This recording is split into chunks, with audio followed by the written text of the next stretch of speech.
अवतारी संत आणि इतर संत यांच्यामध्ये फरक असतो.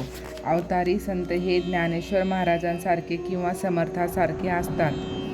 ते आपण होऊन येतात आणि आपले काम झाले की जातात, मग ते राहत नाहीत. संतांनी जगातली राज्ये मिळवली नाहीत, पण त्यांनी स्वतःवर राज्य केले. चमत्कार करणे हे संत लक्षण नव्हे. चमत्कार सहजगत्या होतील तर होत. चमत्कार दाखवावा म्हणून संत चमत्कार करीत नाहीत. संतांची निंदा किंवा अपमान करू नये. त्यांची परीक्षाही पाहू नये. कोणाचेही वाईट चिंतू नये. दुसऱ्याचे हित करावे, हितच चिंतावे.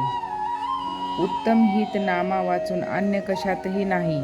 म्हणून अखंड भगवंत नाम जपणे ही संत संगतच आहे. सद्विचार ही एक सत्संगाचीच धारणा आहे. ध्यान, स्मरण, मनन आणि सद्ग्रंथ वाचन यामुळे संतांची गाठ पडून त्यांच्याशी भेट होणे शक्य होईल. एकुलत्या एका मुलाने अफूच्या गोळीसाठी हट्ट धरला तर आई त्याला ती गोळी देईल का? जर तिने ती दिली तर ती खरी आईच नव्हे. त्याप्रमाणे जो विषयाचे प्रेम देईल तो खरा संत नव्हे. संताला विषयाचे प्रेम असत नाही. इतकेच नव्हे तर त्याचा माणूस विषयात राहिला तर त्याच्या हृदयाला पीळ पडतो.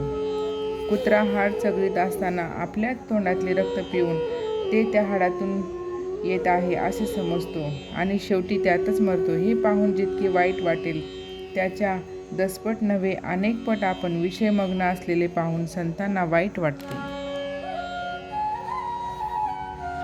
संतांनी खरे भगवंताला जाणले. जिज्ञासू शिष्य भेटला तर संताला आपले स्वतःचे सार्थक झाले असे वाटते. साधनांनी जे साधत नाही ते संतांच्या सहवासात राहिल्याने साधते. मनुष्य जितका निस्वार्थ तितकी त्याची भाषा व्यापक असते.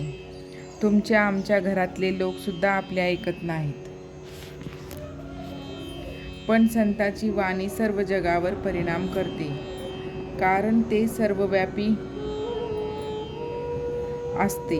ती अत्यंत तळमळीची असते. याच अर्थाने श्रुती सनातन आहे. जगाचे कल्याण व्हावे म्हणून ऋषी बोलले, म्हणून त्या वाणीने जगाचे कल्याण व्हायचेच आणि जगाचे कल्याण व्हावे असे वाटते तोपर्यंत ती वाणी राहायचीच.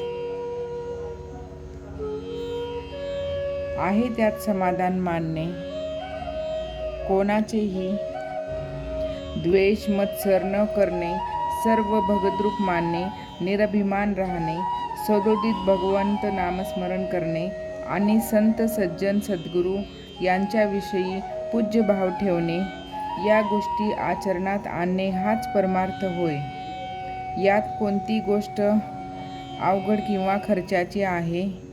आम्ही निश्चयाने ती करीतच नाही म्हणून समाधान येत नाही. या गोष्टीप्रमाणे आचरण ठेवले तर समाधान नक्की येईल. ज्याला दुसऱ्याचे अवगुण दिसतच नाही त्याला आपल्याच अवगुणाचे इतके दर्शन होते की त्या मानाने इतर सर्वजण त्याला परमेश्वर रूपच भासतात आणि हाच खरा परमार्थ होय.